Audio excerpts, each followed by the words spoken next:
তালের পিঠে মা পাঠিয়েছিল কালকের, তো খাওয়ার পরে এই কটা বেঁচেছিল। আজ সকালে টিফিন খাওয়ার পরে পিঠে কটা খেয়ে নিলাম। আর আজকে দুপুরে রান্নায় হবে ইলিশ মাছ। তো আলু ভাজা করেছিলাম, সেই কড়াইতে ইলিশ মাছ দিয়ে দিলাম। দেখলাম তেল একটু কম আছে, তো তাই পাশে থেকে সর্ষের তেল একটু দিয়ে দিলাম। তো আজকে দুটো ধামাকা আপনারা শুনতে পাবেন। এক হচ্ছে ইলিশ মাছের একটা শর্টকাট পদ্ধতি করবো খুব সুন্দর, আর একটা ধামাকা শুনুন এই মুহূর্তে এক্ষুনি। জানি না তো কি যে আমি রেখে গেছি মানুষের কাছে,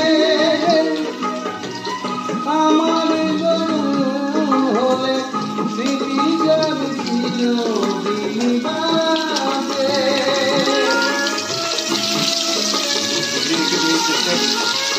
জানি না তো কি যে আমি রেখে গেছি মানুষের কাছে,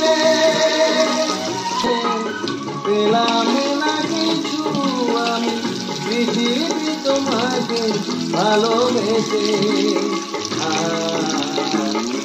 মনের যা কিছু চাওয়া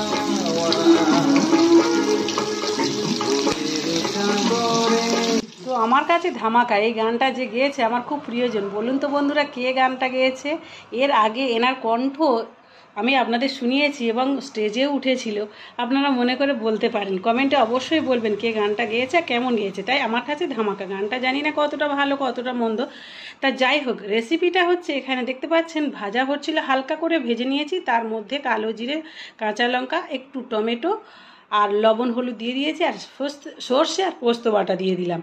ব্যাস, এরপরে জল দিয়ে দেব, আর একটু ফুটিয়ে নিলেই তো হয়ে যাবে ইলিশ মাছের ঝাল। ভীষণ সুন্দর হয়েছিল, ভীষণ সুন্দর হয়েছিল। ছেলে আর বরমশাই খেয়ে খুব প্রশংসা করেছিল। আর এই রান্নাটা করতে করতে গান যে শুনতে পাচ্ছিলাম, আমার যে চরম সৌভাগ্য বন্ধুরা।